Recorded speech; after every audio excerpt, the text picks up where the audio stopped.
Greetings, ladies and gentlemen, and welcome to Home is Where the Dark Is, episode 100. Thank you for tuning in for all these episodes. Honestly, never thought I would be this far into a podcast. It's been a wild ride. It's been quite a journey. I remember with the first episode, it was about, 8 years ago, and I went through different chapters of this podcast, took a couple breaks, started with video, took a break. Then I came back with just audio, took a really long break, and then I came back again with video. But I just want to thank you all for tuning in, and I hope you've learned something. At least that was my whole goal of this podcast, was to talk to people in my life. Some I know very well, some I don't, but people that mean something to me, people that I've worked with, people that I've shared a lot of memories with, and hopefully you were able to learn something from these conversations. And that was the whole goal. And yeah, I'm really happy to share with you, and I hope any of it resonated. And this episode is with my good friend JORDEN MITEV. He is a fantastic drummer. He and I have played a lot of shows together. We've made a lot of music together, and we've seen each other grow, and we've seen each other in ups and downs and dark times and in great times. We've seen each other go through some very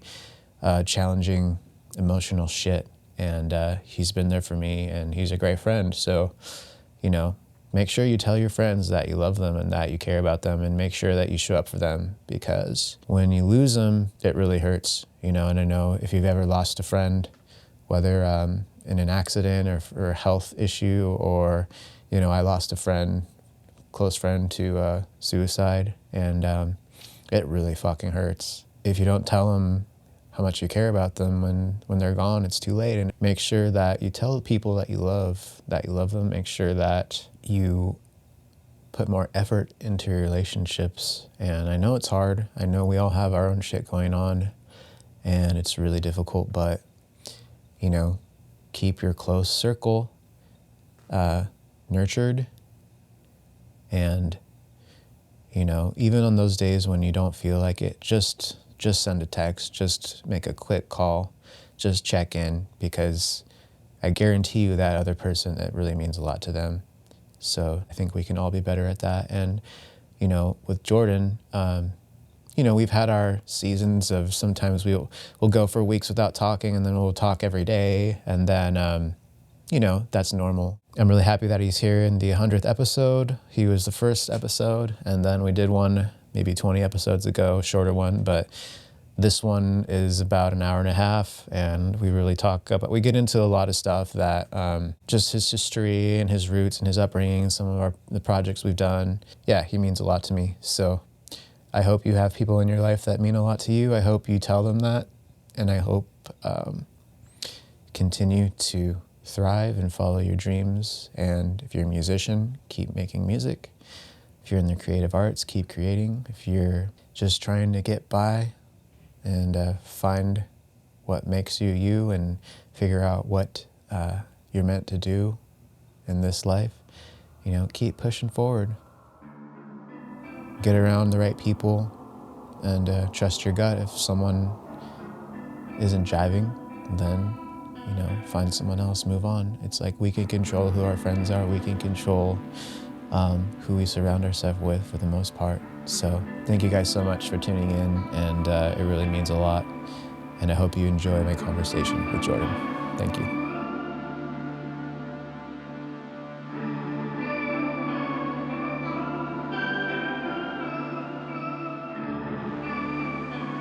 You've made it to episode 100.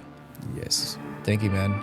You were the first episode, and I honestly would have never thought this silly podcast would have made it this far, but I'm so glad you were number one, and now you're number 100. 100. Yep. So thanks for coming, dude. And we did one like 20 episodes ago, but I think it was like episode 81 or something. Yeah. That was just a quick one because we were waiting for Sin, and we were like, let's just get one in, but fuck it. Yeah, so thanks, man. Thanks for following my amateur podcast journey. all the way to... Fuck you. The amount of people that you had on here, the amount of awesome conversations and all the learning that everybody that watches it get to do is fucking great. I hope, dude. That was the whole point of me starting this, was to, just talk to people that may or may not have a platform, or because I know so many awesome people that like don't really get the credit they deserve, I feel, or like they don't really get seen. And I'm not saying that because they did a podcast, they had a conversation with me, that they're seen by many people, but it's just like, it's a start, you know what I mean? And some of the episodes did really well, and some of them, a few hundred here and there. But yeah, for me, the whole point was to just like open up my world and hear people's stories, and if it helps anyone who listens, great. That was the whole point, and it definitely helped me. So absolutely, and I'm sure and you've said you've enjoyed some of the episodes too. I've enjoyed pretty much all of them. Yeah, I think that maybe, I don't know, missed maybe out of the 100, maybe missed, I don't know, 5 or 7. Oh wow! Well, thank you. Because I like watching all of them. Yeah, because obviously, like me, I like to learn from as much as possible. Yeah. So even there is, if you have a podcast about some kind of piece of hardware that you're talking about, that you're talking with somebody that you guys know the inside out, and obviously me being a complete idiot that doesn't understand anything that has to do with that, but just from listening to 2 people talk about it, I'm like, oh, that's interesting. Maybe I can look into it now, which, normally I don't, but but it's like, oh, wow. Learning from it, and obviously me and you being friends and seeing you talk to other people that you have a lot of other things in common. So getting to know you also on a better level, that is like a different side of you, like the more engineer mind, even though we worked together for so long. But obviously the way we work on music, it's totally different compared to what some of the conversations you had with the people that are engineers. Yeah. And they, the things that you guys talk about is like a different language to me. Like our language is like, yeah, it's good. That's it. You know what I mean? So that's awesome. So so I get to learn more about you and about other people too. Yeah, so man. Thank you. Well, like, what do you think some of, just curious, like, what were some of your favorite episodes, or any like standout ones?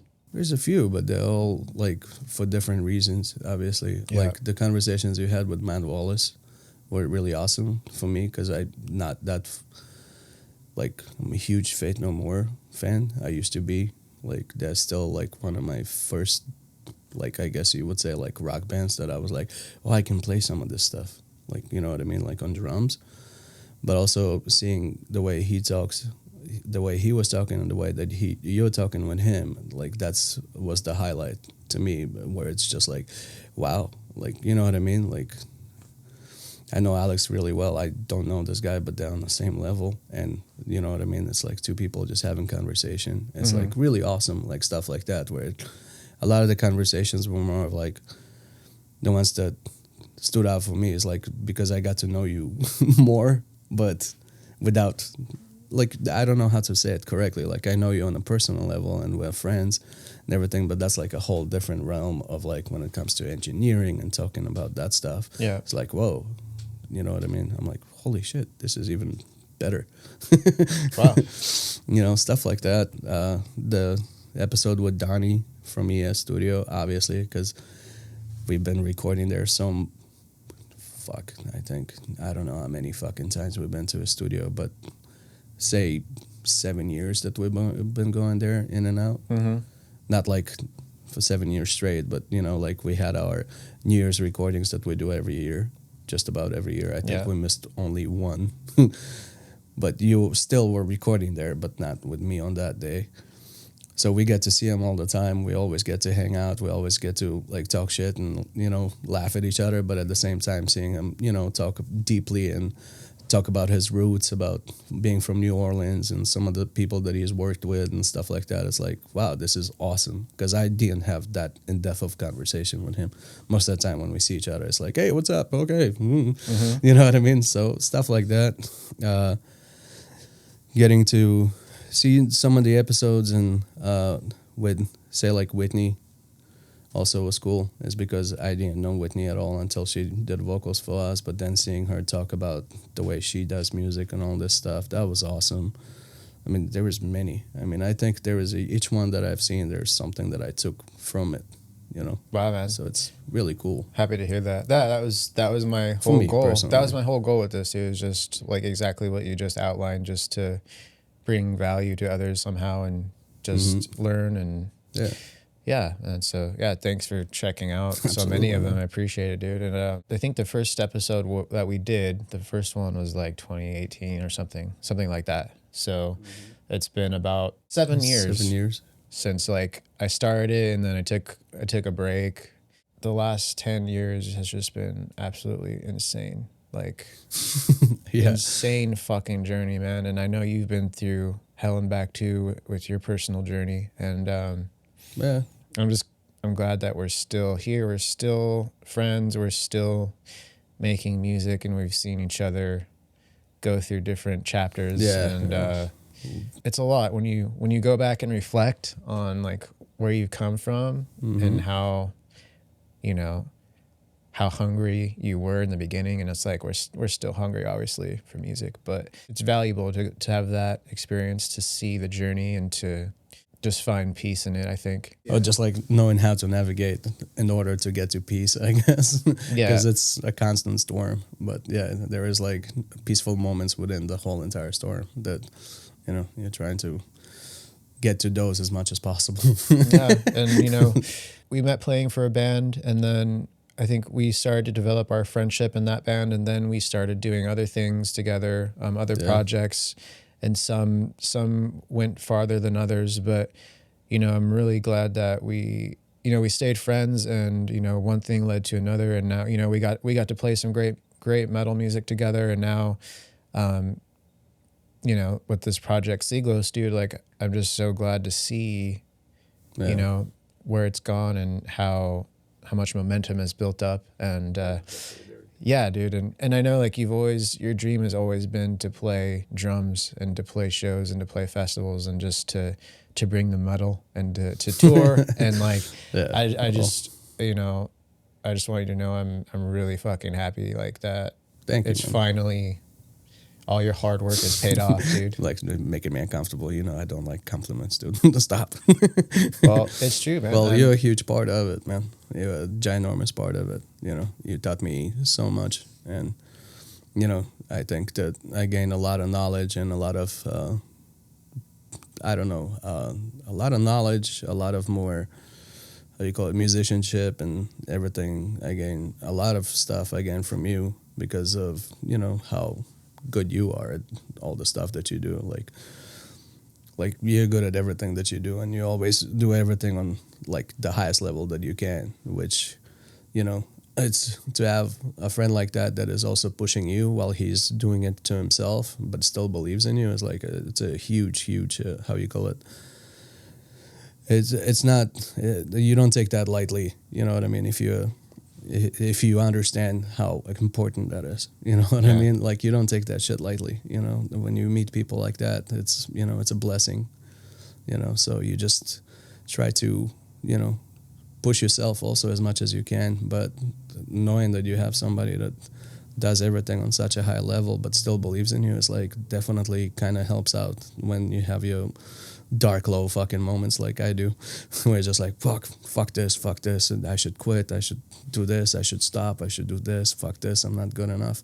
But to have somebody that believes in you, that you look up to, is like, fuck, well, if I stop, not just destroying myself, I'm also like fucking just wasted somebody else's fucking, you know, friendship and years of them actually believing in me. Like, you know what I mean? Like, I see that would hurt me more. I don't see it that way, but I understand your point of view. Like, that would hurt me more than actually, you know, if I didn't have like you as a friend, I would be like, it's a lot easier to fucking quit. You know what I mean? But when you have like certain people that actually believe in you and you look up to them, it's like, fuck, man, well, if he looks up to me, then fucking, you know, wake up, you know, smell the fucking coffee and work harder, you fucking idiot. You know, like, that's the way that I feel sometimes. I see what you mean. Yeah, but I mean, ultimately, regardless of who we have around us and of who believes in us or not, we should, still be, Yeah, I should doing still this believe for in yourself. ourselves, right? For our own decisions and our own, desires and goals and dreams in life and in music. But I understand what you're saying. Like, you don't want to let others down that have believed in you and that have been there for you. Like, I totally get that. Yeah. And I feel that too, because it's like, there's this topic comes up a lot, but there's so many times in music where you're just like, fuck this. I'm like going through similar shit like right now. And we just talked before we started recording. Yeah. It's like there's so many times where you're like, how much suffering can I endure like in this fucking industry? But then there's that inner voice that hopefully will push you through the dark times. But I've seen you play so many different shows. It's like with different styles of music, and you've always been very consistent and very reliable. And I think that's the most important thing, in my opinion, when you're playing with other individuals in a band, and whether it's in live or in the studio, it's like that's the most valuable thing to me. And I know a lot of others can resonate with that. But yeah, you've just been very consistent over time, and where you are now with Siglos and like where it's headed is, I'm just really happy to see that, dude, because out of anybody I know, like, you deserve it. Thank you, man. Seriously. That means so fucking much coming from you. But yeah, because you've grinded it out, man, and you haven't given up, and you've pushed through the dark times, and you're reliable. You're fucking reliable. Reliable, thanks. Yeah. Well, hopefully the other guys fucking feel that way. Yeah, I don't know.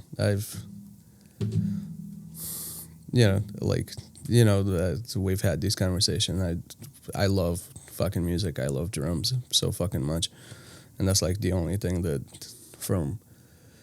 the only thing, but yeah, that's like, to say it's like 99 fucking % of why, I feel happiness is when I get to play music, or, especially when I get to like create music with people that I love and we gel together. That's like the best fucking feeling in the world. And especially when you're working on stuff, and obviously that's also, going back also, like working with you after we started working, like that was the first time that, not the first time, but that was one of the, also when you would send me ideas that you worked on, and you would just create your drum parts, dude. Yeah.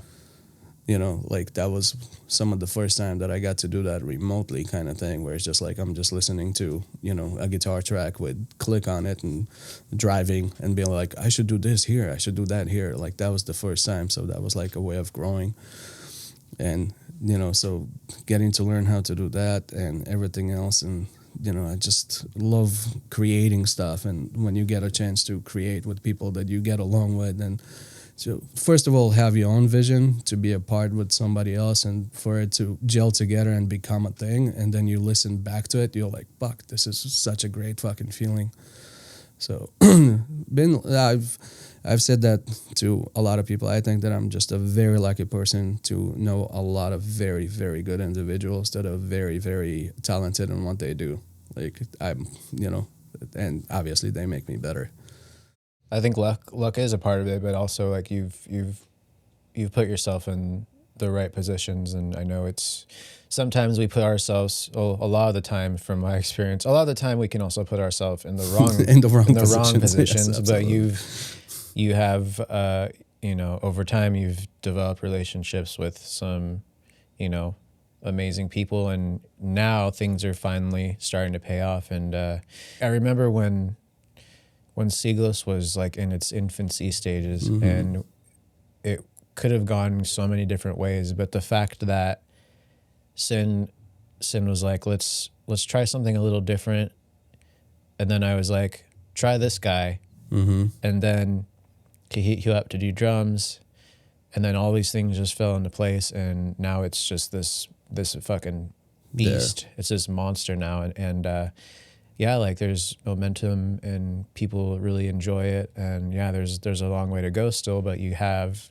these killer releases. You've played some great shows already, and have Bloodstock coming up, and who knows after that. But already, in my eyes, like if you know, even from everything that's happened to date, like in my eyes, it's already a success because you guys, it's just purely original and authentic, and everyone is being 100% themselves in this project. So that's what, in my opinion, that's what makes it so fucking sick. Is like, that's who Pedro is. That's who you are. Everyone up on stage is just being 110% themselves, and it's translating. So, but yeah, man. I mean, it's a great feeling, and also obviously, most of us are, you know, I think Juan and Pedro, they're the younger guys in the band, and then it's me, and then it's Sin and Adrian. But the thing is, everybody brings like so much knowledge and so much like musicianship and so much talent and everything. It's like so like it's fun. Like meaning, like, you know how music should be fun first, but then all that stuff. But the thing is, with this band, what actually is so ridiculous is because it's like, first of all, everybody is very seasoned. We all have our how you call it? We all have our experiences from other bands / some are still in other bands right now, even though Siglos is what brings us together. But their thing is like, everybody brings their knowledge in, everybody brings their talent in, their intelligence and everything, and it's just so easy. It's so easy that it's fun. Like, but it's not like fun because we get to, like, you know, like kids when you first start a band, it's like, it has to be fun, it has to be fast and blah blah blah and all this stuff. It's fun because it's so easy that it just like everybody comes and everybody's prepared. You know what I mean? Like, everybody, you know what I mean? It's like that there was no effort when we were together in a fucking room at all. It just comes out naturally because everybody's doing their homework. Yeah. Everybody is stoked to be there. Everybody is happy, and we really get along together. We make fun of each other and all that stuff, and it's, you know what I mean? Nobody gets butthurt and constantly or anything like that, and it's just, it's fun, but it's also on a probably very high professional level when it comes to getting shit done. It's like, okay, we have this, we have that, we need to do this, we need to do this.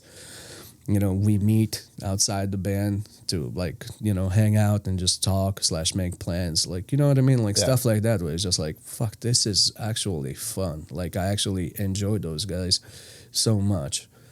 Like, when we did that 4-day run, you know, like, all we did is just fucking laugh the whole entire time.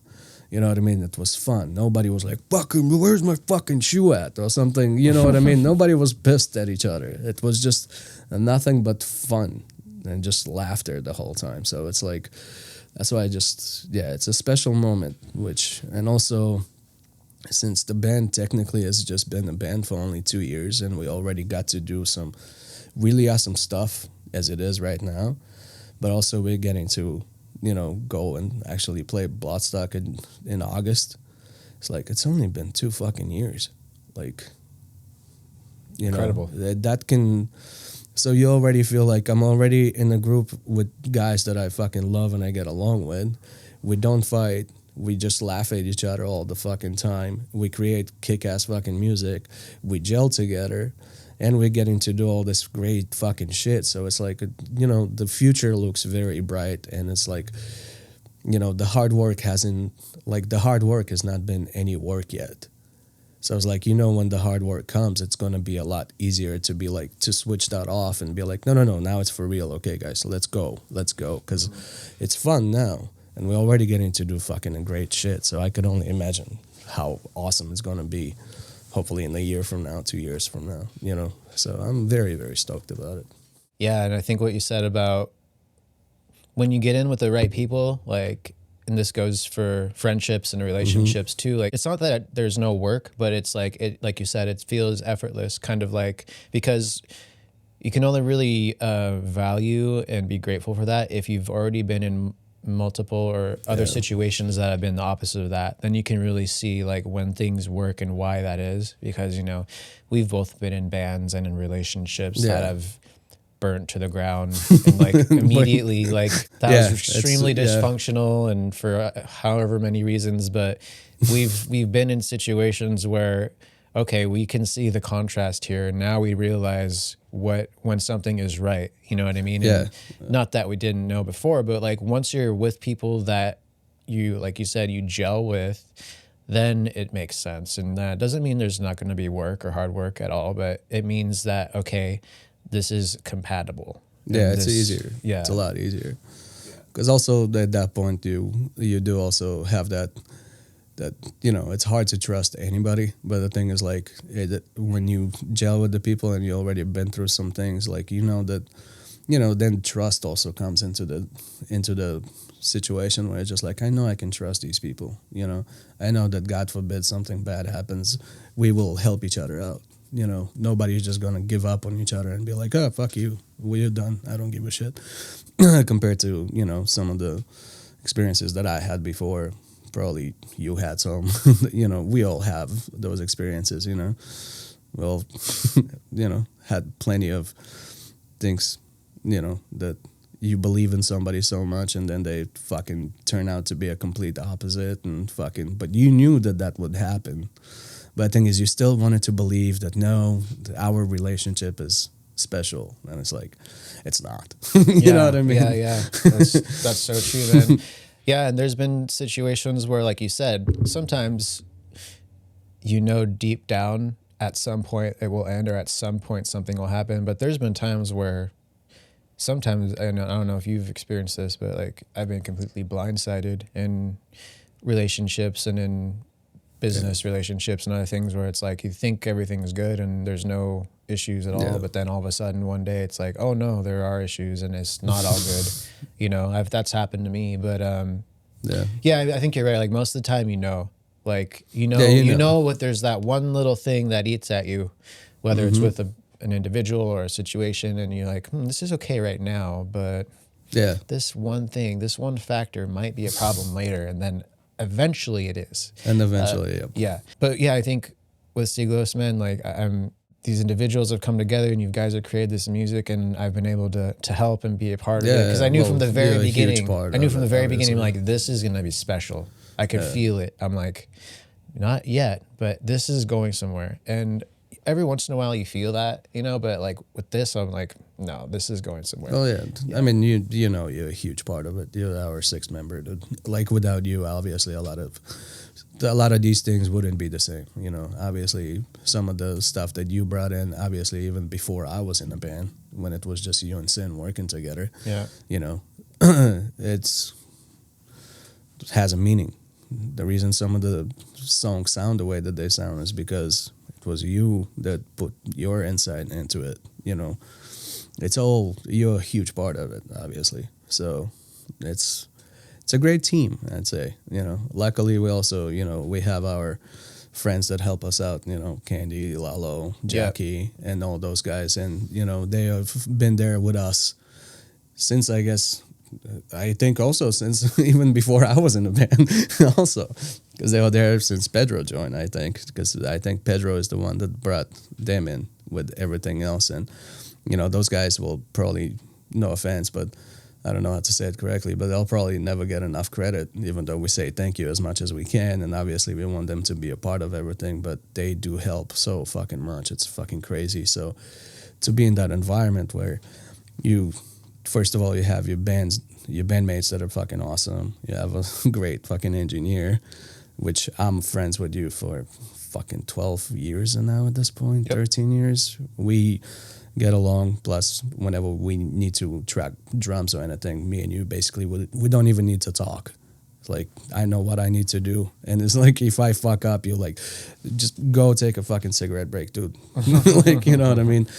But those guys have been there probably before me, so the fact that they're still a part of it, and, you know, they also bring their personalities and their love and, like, you know what I mean, and all that, and it's just like a big fucking happy family kind of thing. So it's fucking awesome. It's awesome. It's a very fulfilling band / whatever this is, because I it's not even a band at this point. It fucking feels like a family. It is, dude. Man, when we were on that little mini tour, the little run, like I felt, it all felt like love, dude. It all felt like family. Like everyone's there to help each other. Everyone's there to make the best of each show and to put in the work and to, witness the ceremony. And I definitely, I'm so glad I jumped on for those couple of shows, because it was great to see you guys in your element and to see.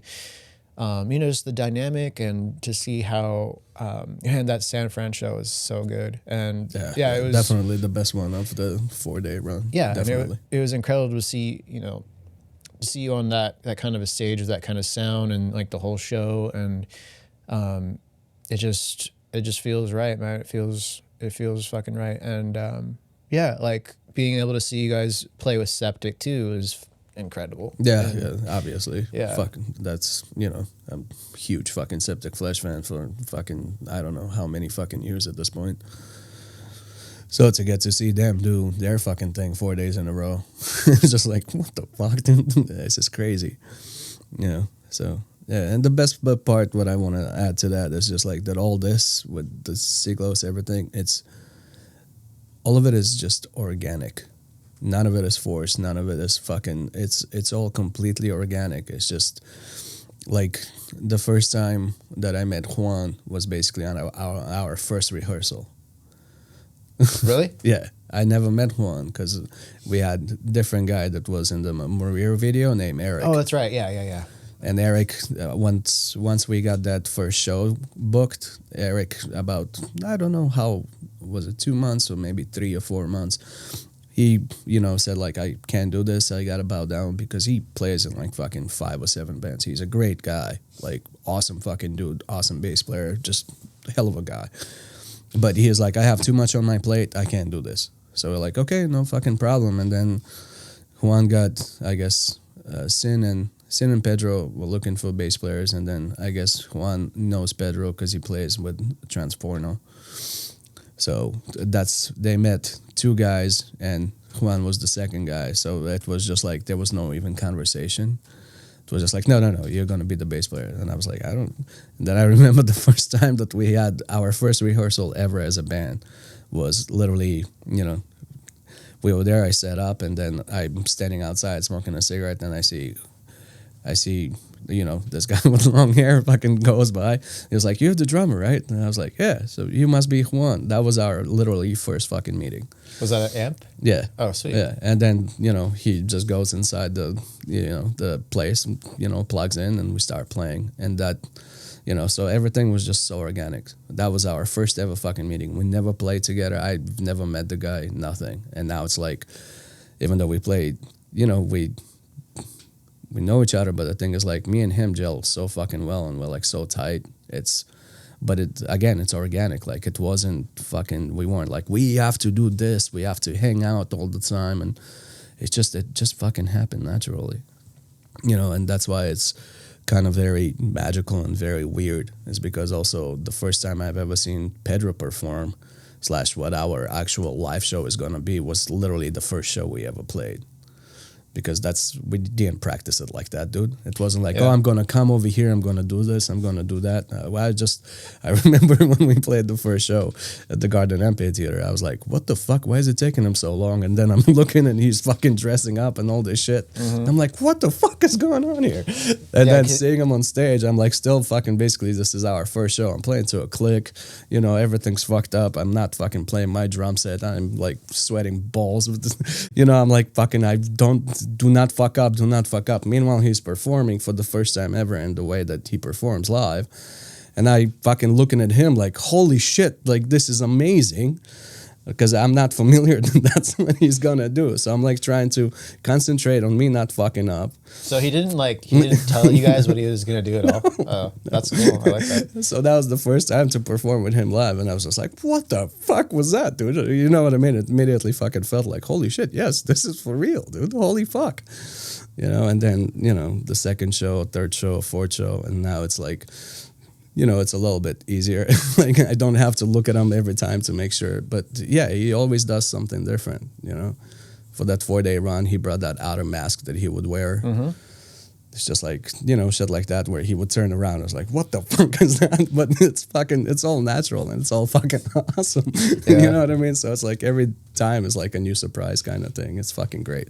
It's fucking awesome. Yeah, I didn't know like you hadn't seen him perform. Yeah, it was quite the experience when I recorded and produced his latest Transtorno album, but obviously that's, as you know, like that's how he and I met. And you know, being in the studio with him during Transtorno, like he has a really great feel on guitar too. He's a great guitar player also.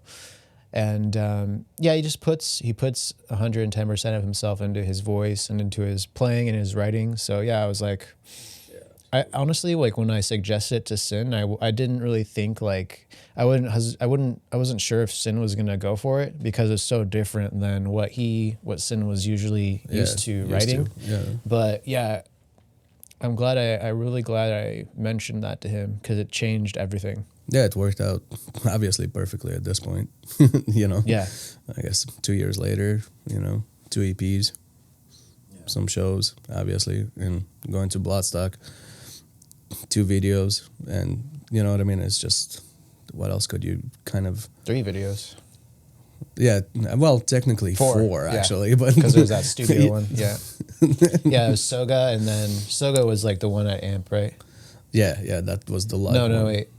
Was it? Yeah, Soga was the one that, the documentary style one at Amp, and then the next one was the latest one for El Paso. Yeah.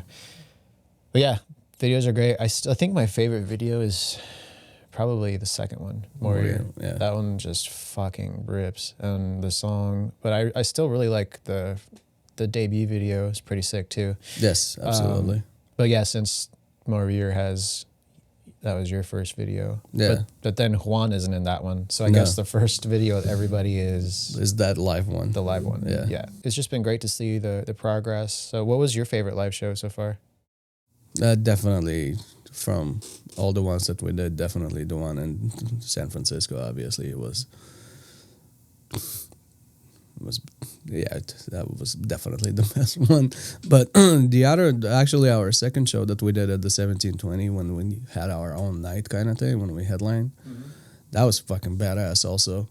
The thing is, that was badass because we brought Scum to do our lights and stuff, and we were headlining, so it was like we got to, you know, set up and forget it, kind of. So like the drums stayed on stage, the equipment stayed on stage, so, and we... Same thing. Pedro was like, I have a surprise for you guys. And that's when he brought the dancers and, you know, that whole entire thing. And they came all the way from fucking Mexico. And they did like a whole 8-minute ceremony thing. And that was fucking ridiculous. Because it was like, he's always like, I have a surprise for you guys. And we were thinking, like, I don't fucking know. And then suddenly, you know, the van pulls up and they park like behind, you know, where the 1720, like basically the, how you call it, the green room is, that fucking tent. And then suddenly somebody knocks on the fucking metal gate and they're like, come on, dude, fucking let go. Because we're like supposed to go on stage. And like these people come out of the car and just like, what the fuck, you know, because they had like their hairdressers and all that stuff. And you're like, that was the surprise. And he was like, yeah, they're gonna do a ceremony before we play. I was like, what the fuck? And yeah, that's when we took that crazy ass picture with those guys. And yeah, that was a very good fucking show.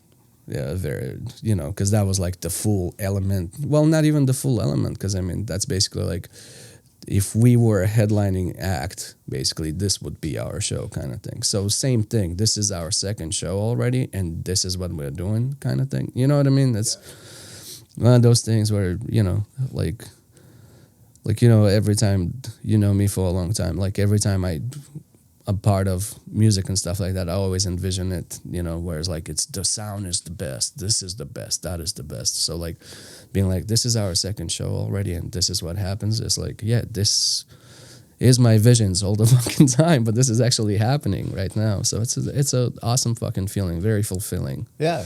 You know, setting the bar high right out the gate. Yeah, it's very fulfilling because again, you know, like obviously we know that, you know, Sin and Pedro, they're like the masterminds, I guess you would say, at this. But the thing is, there are certain things that happens that, you know, I can also take in and be, I guess you would say, how you call it, like selfish, and be like, because it's also my feeling also is like, yeah, this is what I wanted to do, and this is actually happening. Like, you know what I mean? So I have like those selfish moments of like, yes, you know, kind of like, fuck yeah, this is awesome, kind of thing. So it's an awesome fucking feeling, man. It's great.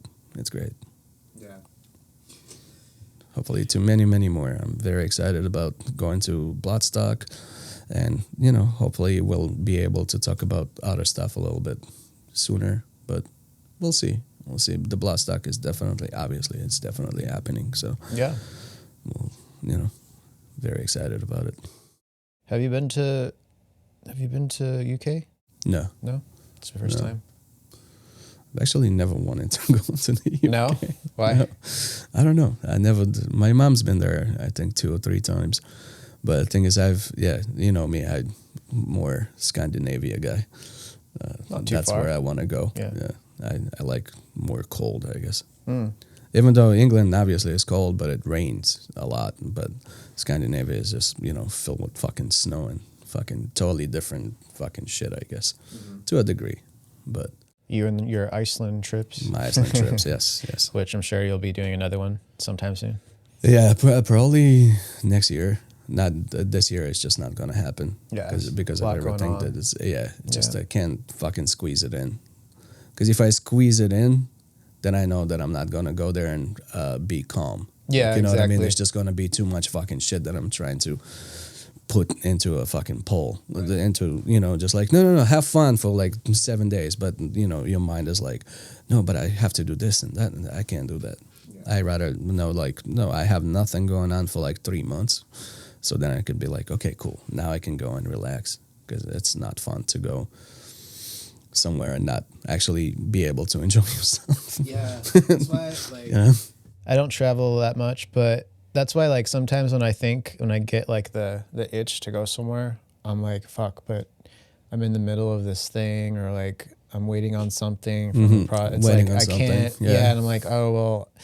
So that can be stressful, because you don't want to like take off and then all of a sudden someone's like, I need you. I or need you. we Yeah, need you. yeah, It's basically, like, fuck. exactly. And then you're sitting there like, fuck. And you just want to get it done, but you're out of state or whatever. Yeah. So yeah, I understand that feeling. But you've been twice already, or Yeah, 3 times? Twice. Yeah. What other parts of the world do you want to go to?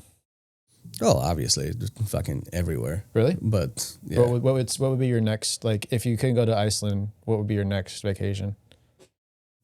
Well, I want to do the whole Scandinavia, you know, Norway, Finland, you know, Sweden, Denmark, Greenland. Like, I want to do that, but more extensive, you know. Norway is fucking huge. There are so many parts of it. Like, I've only been to Oslo, which is, you know, it's like the same as saying, like, from the United States, you've only been to like Kentucky. Like, you know what I mean? It's like, well, not Kentucky. To say like you've been to America, but you only been to Washington D.C. You know, it's just like really there's so much more to it. You know what I mean? So yeah, I want to go and travel that whole entire, all those 4 fucking 6 basically countries, I guess, and those 2 islands. I really want to go to the Faroe Islands. Yeah. Really want to go there. It's just a little. And that's not necessarily that it's that expensive. It's just like they have certain rules that, you know what I'm, like you have to stay in hotels, and like there are some islands that you can get to with a car. There are some that you can't, and you have to like take a boat, and depending on what month of the year you go, like obviously it's like going through storms and shit like that in the middle of the fucking, I don't want to do that. But I really want to go to the Faroe Islands. Very, very, very, very want to. Maybe that will be my next trip, because that's one of those where it's just isolated, but kind of similar to Iceland to a degree, but not really. But yes and no kind of thing, because it's. Can you do some puffin hunting? No, just No? lots of hiking and looking at sheep and shit. That's about it. I saw. Did you see that Gordon Ramsay episode where he goes puffing and hunting, and he like goes off like on the side of like an island, and he's like they're like trying to catch him with the thing. Those fucking birds are so fucking cute. I know. wouldn't be able to do that. Like, there's plenty of other fucking shit to eat. Like, leave those puffins alone. Leave the puffins alone. Unless you're fucking, obviously, that's the only fucking source of fucking food you get, then fuck those fucking pretty birds. But they only live, I guess, in that part of the world, I guess. And somewhere, I think, also might be wrong, but in Argentina or something like that. I'm not 100% sure. How do you feel now at this point in your life with your roots from Bulgaria? Like, do you ever want to go back and visit, or? Fuck, man. It's weird because, like, I never been back to anywhere that I left from, kind of thing. Unless, well, the only time that I went back was basically when I was small, when I had to go back to Russia. But then I was born there and then had to go back, I think, twice. But I've never been back to anywhere where I left as like a, I guess you would say a teenager / whatever, adulthood. But I don't know, man, because it's weird because I never thought of it like this, but the thing is, like, my parents taught me both languages. So, like, I speak Russian, I speak Bulgarian, I speak Hebrew. And I know that there's other kids that sometimes are, they never were taught their native tongue. So for some reason, they always look for that connection of some sort. But I think that because my parents taught me all the languages that I speak, because I lived in Russia, so I had to speak Russian. I lived in Bulgaria, so obviously I had to, and my dad's Bulgarian, so I need to learn. So the thing is, I don't have that connection to, like, I need to go back and all that stuff, because basically my parents are here. So, I mean, I don't have like a connection where I have to go back to visit because of this or that or the other. I don't have that connection. And also, I think it's just the way that we were raised and the way that we grew up. Like, I truly don't have nothing to go back to. Like, what would be the point of me going back there? Like, you know what I mean? I don't have any connection there. Yeah, I mean, obviously, I know your parents are here, but do you have obviously there's other family back home, but you're just not. But you see, we never had that. My family has basically literally always been just me, my parents, and very small. So it's like, even though I have uncles and aunts and all that shit, they were never that big of a part of my family ever. So that's the reason I don't have any connection. Whereas it's like, oh, I'm missing that connection. I don't have one, so it's like, there are times that sometimes it's like, it would be cool, but what would be the point? Because I'd rather just be here and fucking, or instead of like, why the fuck would I travel to Bulgaria when I'd rather fucking take the money and fucking go to, I don't know, go somewhere else. So why would I go there? I hear you. Yeah. It's a weird thing. Yeah, I don't have that connection because, our family is, we were never that close. So that's why it's weird. The only people that I was close to is basically my parents and my immediate family. That's it. Yeah. Where in Russia were you born? It was a small city called Komi. Is it K? I think it's Kumi. Komi, or either Komi, something like that. I think it's like a republic now. Oh, Komi, because Kumi was South Korea. Komi is Komi. Yeah, that's what Russia. Wow. Yeah, just some curious. Kind of republic yeah. of some sort. So you were born in Russia and then you moved to Bulgaria. Moved to Bulgaria when I was like maybe 2 or 3, basically. Or almost immediately, I think. I forgot because, my mom wanted me to have a different passport and not just a Russian passport. And she wanted to leave Russia, so we went to Bulgaria and we lived there. But then my mom went to school, and my mom was always in fucking school when I was young, and then I went back to live with my grandma in Russia after living in Bulgaria, and it was for some reason that traveling from Bulgaria to Russia, it happened in. I think it happened like 4 fucking times, but my mom says that it only happened 3 times. But I don't remember that because it was, I remember that I was in Russia. I remember some of the shit, but I don't remember like what age I was for some reason. But yeah, first grade, I did go to first grade in Bulgaria. And then I lived in Bulgaria until it was maybe 8 or 9. And then we left Bulgaria in 1992. And then we moved to Israel. And then I lived in Israel from 92 to 99. And in 99, that's when we came here. What kind of memories do you have of that time? Pleasant to a degree, but I mean, I was a child. I mean, I remember that I wanted to play sports constantly, and that's about it. And, I remember, going fishing and, going to my dad's brother. He lived in the village, which was, I forgot how many miles away, but we didn't have a car, so we would walk there on fucking weekends and shit. Back then in Bulgaria, you had to be in a clique to be the cool kid.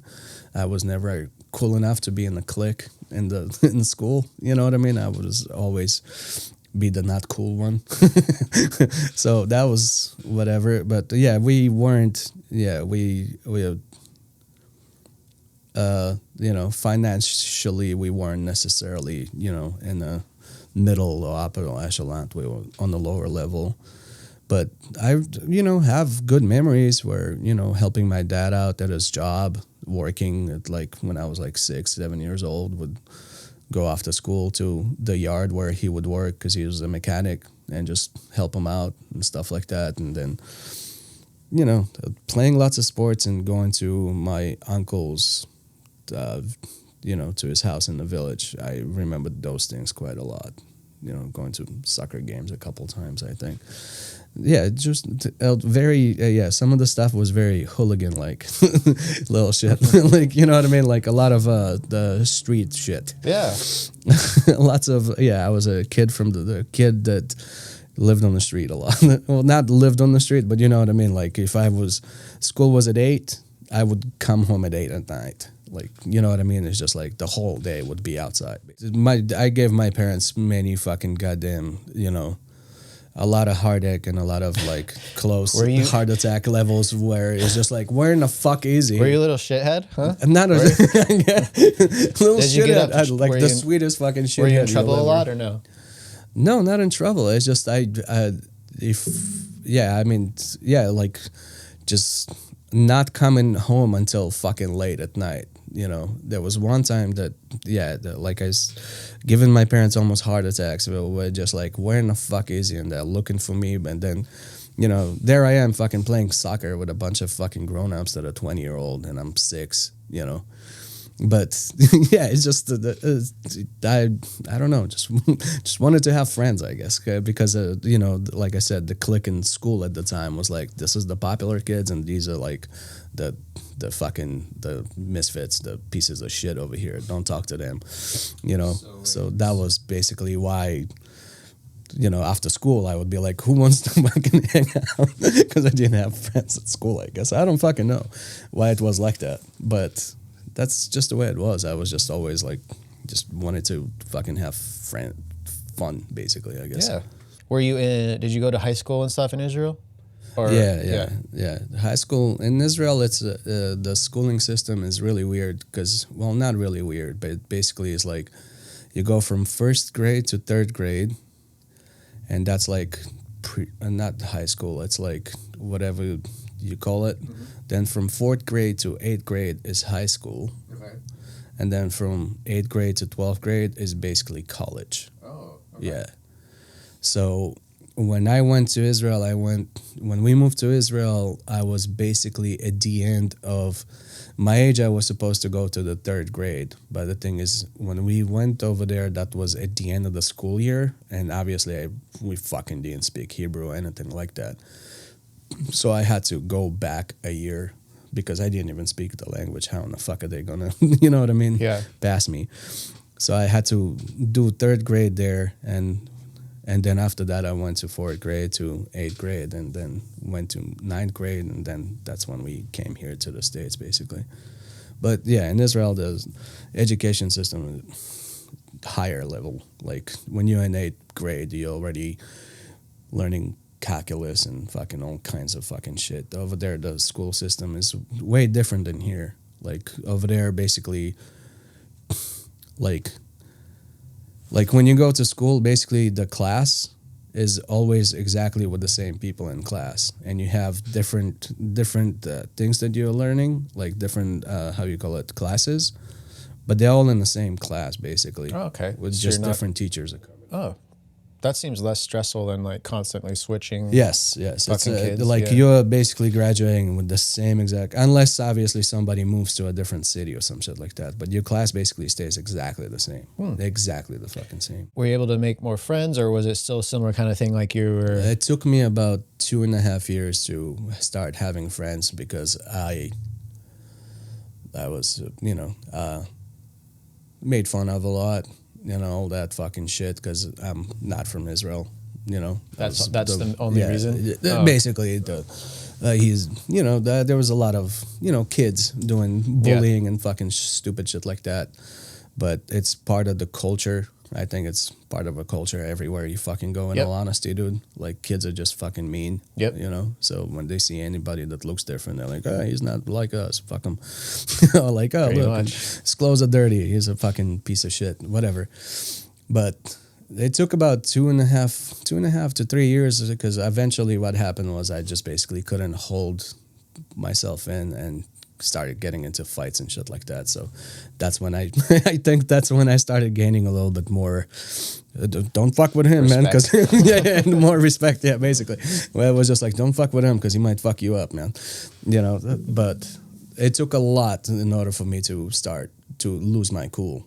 But once I started losing my fucking cool, it was I guess some people got scared. And So you did get into some fights? I did get into a lot of fights when I was younger. Because it was a lot of the time, the reason I didn't fight anybody at the first 2 years is because I didn't understand what the fuck they were saying. And then after that, I started understanding the language, and I was like, wait, what? No, you can't talk to me like that, shit like that. And, stupid That's fucking... got to be in a very, like, uncomfortable position to be in. Like, when you move to a new part of the world, and then you're going to school, but you don't understand anybody. And then you're trying to learn the language, and then you realize they're just shit talking to you the whole time. And then you start fucking up. Yep. Yeah. That's the same thing that basically happened here also after, when I first came to the States. I didn't fucking speak any English, dude. But now you know 4 languages. Yeah, but I didn't speak any English when I came here. I mean, we weren't taught English in Israel, but the thing is, you were taught like the proper English, where you come here and everybody's talking slang, and you're like, what the fuck is going on? They're talking, and you know what I mean? Culturally is totally fucking different. Yeah. You know what I mean? It's like, when you're in Israel, they don't teach you like about the American culture that is here, that there is white people, there is black people, there is this people. You don't know any of that. What do they teach you? They just teach you the language. That's it. And they're like, wow. This is American language. That's it. You have no fucking idea about that I'm going to live in Los Angeles, and you're like, wait, what the fuck is this? Right. Why is there so much, it's totally different. You don't fucking learn any about that shit, dude.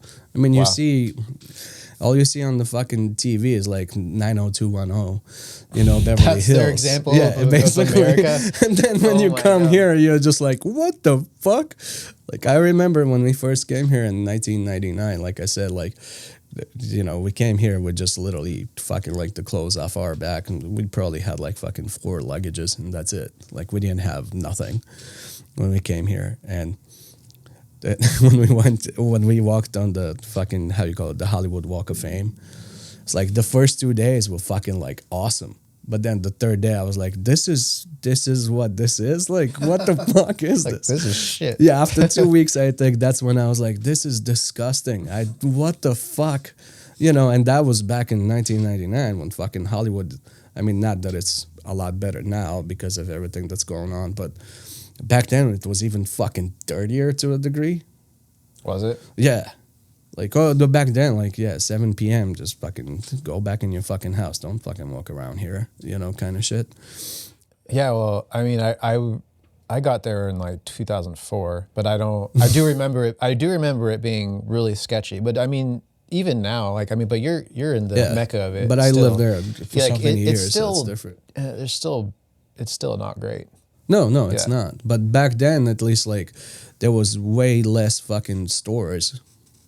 And, you know, that big mall that they have there now, that is the big attraction, is like, that wasn't there. That used to be just basically a fucking goddamn, how you call it, like a parking lot. Hollywood and Highland? Yeah. Yeah.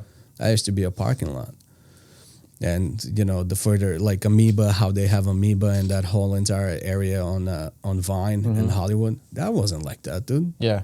And where we stayed at when we first came here was in Bronson in Hollywood. And that fucking area is sketchy as fuck. Yeah.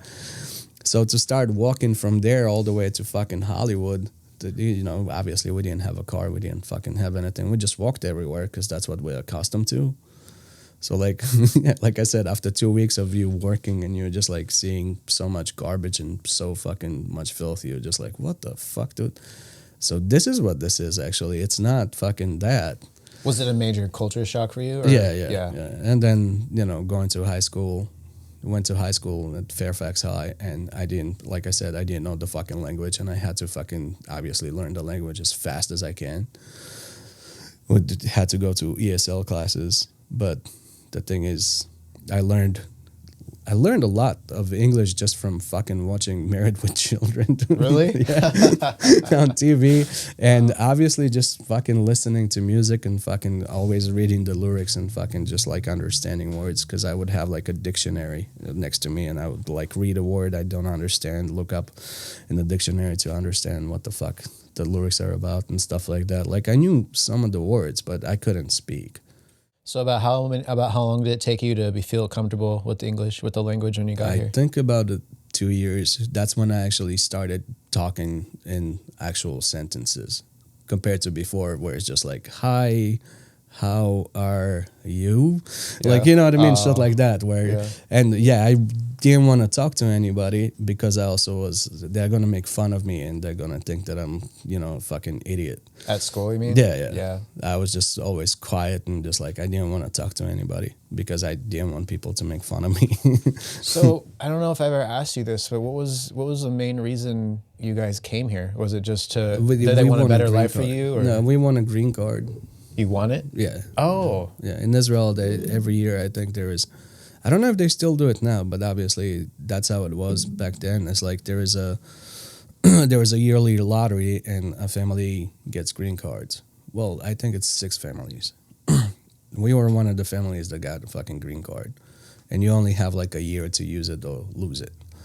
At that time, I was actually in very happy where I was in Israel. I had a lot of friends and I was doing really cool shit. Like back then, I was happy as a teenager that was actually happy, basically. And then when we had the green card, basically the decision was made that we're going to come here. But the thing is, when you make you have to come all together as a whole family. So I actually didn't want to come here in the beginning. Yeah, I actually didn't want to. Obviously now looking back is like, fuck yeah, this is awesome. You know, obviously. But, you know, been here, I guess you would say about 20, 25 years now. But when you're in Israel, was your goal to be a drummer, or was that not in your mind yet? I liked music. I did play drums at that point in my life, but I never thought that I'm gonna be like a drummer that plays in a band. Like I was just somebody that was like, oh, I'm learning how to play drums and this is fun. So I would just try to play along with other music. Basically, that's about it. I never thought that I'm gonna be in a band or anything like that. The band bucking shit and all that stuff, all that's just started happening here in the States. Like over there, I mean, I did go to music academy in Israel. I did have lessons. I did learn a lot of cool stuff. I did learn a lot of like basically my, how you call it, the beginning of it all. It started there basically, like rudiments and stuff like that. That all happened there. Oh, okay. But I've only had basically like one teacher my whole entire life. But he was my teacher for like a year and a half. So the seed was planted in Israel then? The seed, yeah, definitely. Okay. Definitely. Wow. But the whole idea of like basically being in a band and actually playing, fuck no. Like that was like, that will never fucking happen. You know, not never will happen. I just didn't even know how you do that. You know what I mean? Because when I went to the academy in Israel, like you would have to learn how to, read notes and stuff like that. And I was a philharmonically fucking trained fucking percussionist. So I had to know how to read notation and all that fucking stuff. But the thing is like, and it was like 4 tiers. I've only got to the 2nd tier, and then I quit the school because I had, we had issues with the school. I had issues with, political bullshit where it's just like, this guy, I don't know how to say it. It's just, there were certain people that were getting ahead that they shouldn't fucking be getting ahead. And it's the only reason that they got ahead is because their dad works there. Okay, so you know what I mean? nepotism. So I was just like, then what the fuck am I, like, I will never fucking get anywhere here. Because if they're just gonna give this person all the fucking shit that I'm supposed to be getting, then what the fuck am I gonna do here? And you have to pay to be in this fucking school. So I was like, why in the fuck am I even here? Because I knew I was helping, my mom was paying for it, and I knew how hard it was for her to for me to continue to be there. So I was like, why in the fuck am I doing this? This is fucking dumb. So yeah, I just quit basically that same fucking bullshit day. Basically, I was just like, I'm done with this. That's it. We're done. And then from there, I just, because I kind of had the itch to still play drums. So there was a place in Israel, like in Tel Aviv, where like in Tel Aviv, they had like 3 fucking music stores. But there is one music store that is called, I don't know if it's still there. It used to be called Khalilit, which means like a, how do you call it? Like a, not saxophone, like a flute, yeah.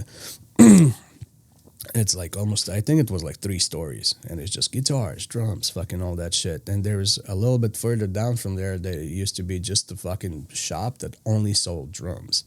And they had a room where you can go and rent the room and play drums. So I would go take a bus from where I lived to go to Tel Aviv just to go play drums, basically. And I would just play along to songs that I felt that I can play to. But that was it. But yeah, my whole beginning with drums is just really fucking weird and awkward how it all started. And then from there, for some reason, I think that the itch was developed. And then it was like kind of like, I'm just going to do this for fun. And then the first time that it actually happened for real when I was in a band and actually played was here in the States.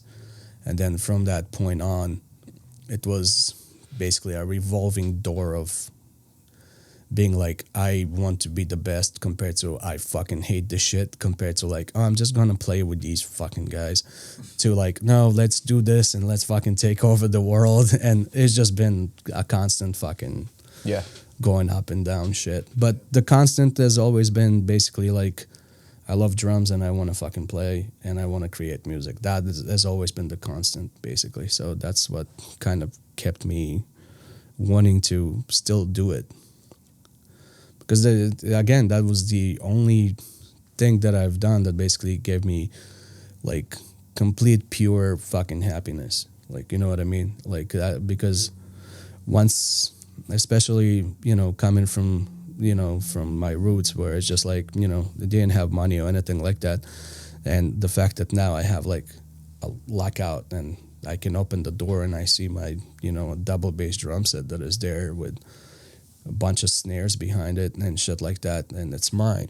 Like, I didn't have to hurt anybody. I didn't have to do anything in order to enjoy that. So now it's like all this fucking shit that I had to go through did fucking pay off. Cause look, this is mine, so it just, so now it's just it's always came from like the love for music and the love for fucking creating always came from from just pure fucking love for it.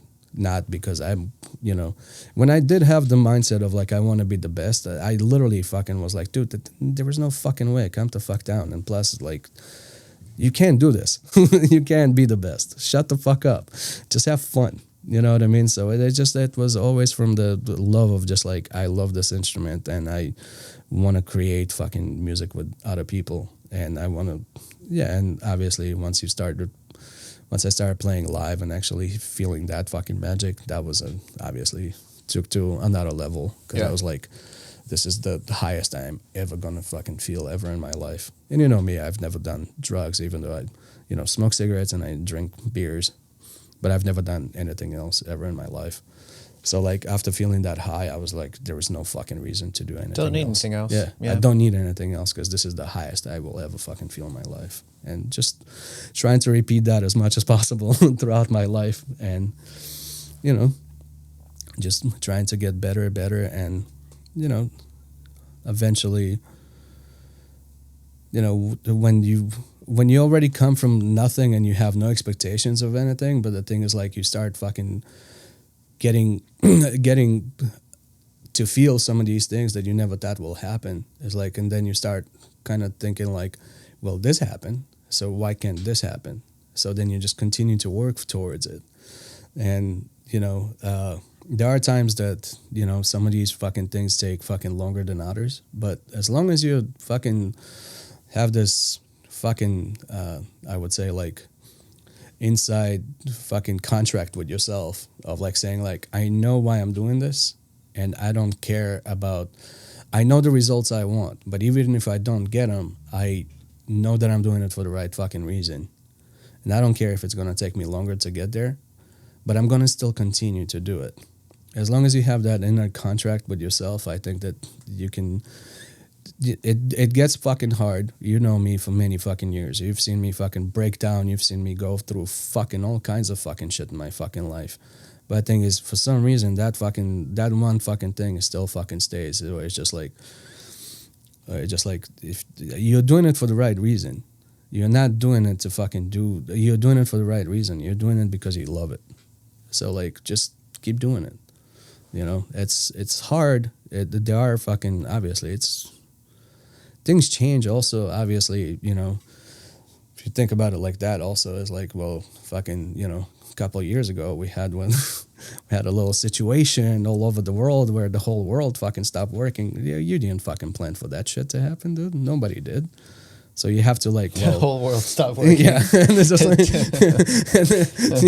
Mr. COVID decided to come and fucking, insert himself in for a second there. And then suddenly it's just like, this is a fucking totally fucking different thing. And nobody was fucking ready for that shit. And obviously, and after you hear some of the fucking nightmare stories of some of the people and what they had to go through, obviously, family members dying, people basically losing their whole entire fucking livelihood, fucking careers just ended on the spot, all this shit. You're like, well, fuck, man, if I can live through that, then fucking obviously the goal is still fucking there, dude, because I'm still breathing. I'm still, my legs are working, my hands are working. I can, you know what I mean? So it's like, just keep going, dude. Keep fucking going.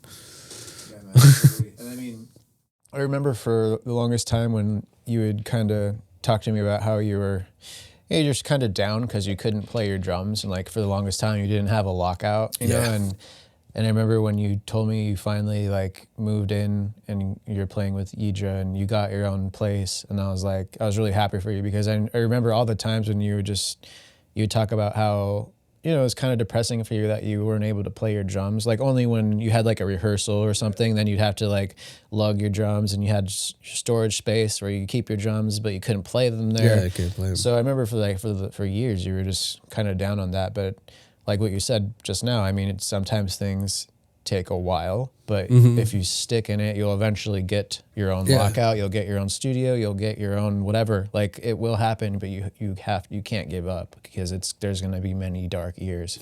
Yeah. And some of my dark fucking moments, obviously, when not necessarily have to go into that, but yeah, there's just, I mean, since.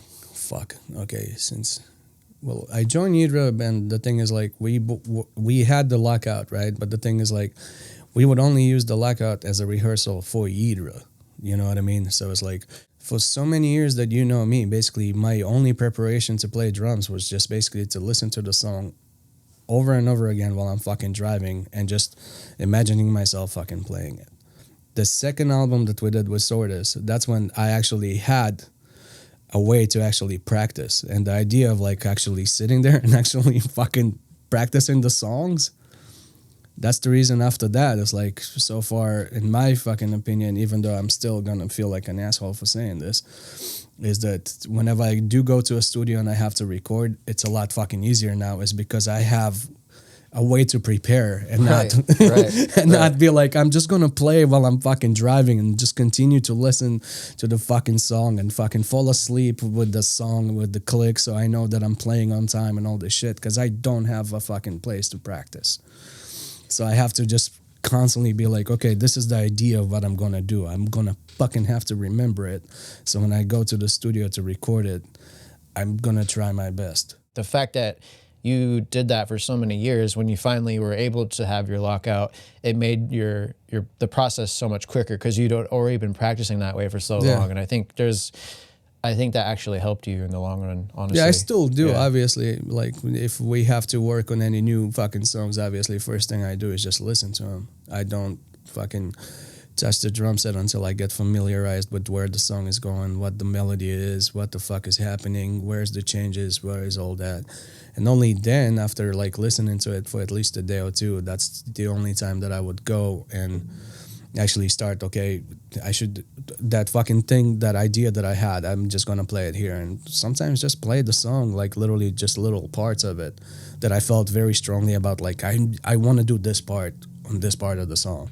I'll just play that part with the song and be like, oh, yes, okay, that was a great idea. Now let's fucking figure out the rest of it, how to make it happen and how to put it together where it's actually good, you know. And also, again, I'm, you know me, I don't think that I'm that good of a drummer when it comes to the technical aspect of it, but I do think that I'm good when it comes to listening to the song and playing to the song more than being technically inclined, and to be, even though I want to do all this fucking stuff, some of it, obviously, I can't at all, and I don't think I never will be able to.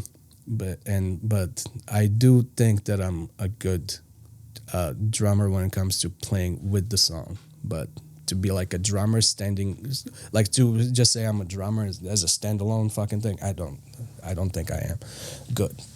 Well, that's why I think you're so great at integrating into bands that you enjoy the music, because like, I agree with that. You complement the song. You're not like the star, like you're not like a solo, like you're not like a fancy flashy. I mean, I've heard you do a lot of like really cool and sick parts, and I've seen your progress, and I've seen I've seen how you've pushed yourself over the years, and you've gotten a lot better. But I agree with you. Like you come in and you give the song what it needs. And I think that's a lot more, in my opinion, that's a lot more valuable and desirable in a drummer than someone who just comes and like shows off on the track and doesn't really care about how it feels or how it changes the song. Someone that just is like, I'm gonna play as many notes all over the song as possible because it's all about me. Like, no, thank you. You know, and, you've come a long way, man. You've really. Thank you, man. It's just because you just kept going, like you said. Yeah, again, dude, a huge part of it is because of you, you know, your help, your knowledge, and you pushing me, and, you know, a lot of stuff I mean, you pushed me to obviously play drums on certain songs that, you know, I didn't think that I was good enough to play, but because you gave me the opportunity to be a part of it, that's why the pushing basically becomes like, I'm getting an opportunity to do this. Don't fuck this up. You know what I mean? Get better at it. You know, if you want to do this, then you fucking have to be good at it. You know? You really have to push yourself. You really do. Yeah, but you helped a lot when it comes to that, with knowledge, with everything, with understanding certain things, timing and shit like that. I've had a great time, you know, making music and being in the studio with you and seeing you, you know, become the great drummer that you are. And, thank you, man. Yeah, seriously. Too kind. Thank you. I'm really grateful to call you a friend and to know you. The feeling is very, very obviously the same, dude. It's and just to hear about your story. Many more fucking years of friendship for to sure. come, dude. But just learning more even today. Like I've known about your history and your upbringing for a while, but even getting to learn more about that today, like that means a lot. And just to hear about, you know, your journey and your struggles, it's like, it's inspiring, dude. Because if you guys didn't get picked for that lottery, who knows where the fuck you'd be right now? We probably wouldn't even know each other. Probably be serving for the war right now, you know? Yeah. but back in Israel. Do you think about that ever? Or It's one of those things where, in all honesty, because that I did my service here, but the thing is like that's the reason sometimes the way that I think about it is like I should have done it just because to get it over it, so I don't think about it now, like what if kind of thing, you know what I mean? So it's like kind of like, am I glad that I didn't? Because I don't know if I would be dead or alive, in all honesty, obviously. But I think a lot of the ways that I look at it is like sometimes it's just guilty, like I didn't fucking get to do that, even though there was people sometimes that like go from here to fucking do their service over there, stuff like that. But at the same time, it's like, so there are sometimes where you feel guilty about that, like meaning like, oh, I got away. But at the same time, it's like, but I wouldn't be who I am now. So what the fuck would that be? Like, so, you know what I mean? It's like guilty in one way, but at the same time, it's like, well, what if I would be dead? Nobody would fucking give a fuck anyway. Well, that's not true. Well, if that means that I wouldn't fucking have the same opportunities / all the experiences that I have now. So it's like I always guilt myself for other fucking things, because I'm thinking like, but they did it and I should have fucking done it too, and stuff like that. But it doesn't destroy me as much as it used to, basically. Where now it's like, you know what? No, because I still did that service. Right. So fuck it. You know what I mean? And on top of that, like, why do I need to explain myself to a bunch of people that don't know me or anything like that? What's the point in that? Yeah. Like, no, I'm here now, and I've been here for, like I said, 25, 26 fucking years at this point. So yeah, why would I think about that and what could have been and what should have been? No, fuck that. It's in the past. Now concentrate on the now. There's plenty of fucking things to get better at, and there is plenty of fucking things to learn, and there is plenty of fucking goddamn achievements that are still waiting to be achieved, So it's just like, why to fuck the past? Fuck the past. Use it. If you use it for the right reasons to make yourself better and to, learn from it, then fuck yeah, that's great. But don't fucking allow yourself to get, into that fucking turmoil of fucking blaming yourself for past mistakes, for past fucking relationships, for past fucking whatever the fuck it might be, Take the good from it. Learn from the good. Use the bad, but remember, like, hey, don't go to that fucking spot, As long as you use it to better yourself now and to be a better person now. And again, what is a better person? I don't know, because everybody is different, So, yeah, fuck the past. Thank you again for coming by. Thank you, the 100th for the 100th episode. Yeah, man, it's many more. It's been a great run, and again, congratulations on everything. And thank you. Happy to still be your friend and still of be course. seeing you on this journey, and to, Grace. It's been a great one. It's been a great time. We're man. life mates, dude. Yeah. We're life mates. We're gonna be fucking friends for the rest of our fucking life, dude. I think we already been through fucking so much as friends. Seeing ups and downs from each of our fucking ends. We've seen close people pass away. On your side, on my side. Some of the fucking, especially the last 5 years, some of the shit that we had to go through, obviously it's not anything that we would ever fucking think would have happened, Yeah. With not even COVID, like, obviously. And we went through it as friends, to a degree, music, we've been up there, down here, in the middle, fucking way below. You know what I mean? We've experienced it all. And when it comes to that, like I said, death of certain friends that we're so close to, that obviously makes you a completely fucking different person when you fucking have a close friend that passes away. It's, we've been through so much as friends, and so yeah. We're going to continue this train for as long as possible, dude. All right, man. I love you, man. I love you too. Love you, dude. Thanks, guys. Cheers. Cheers.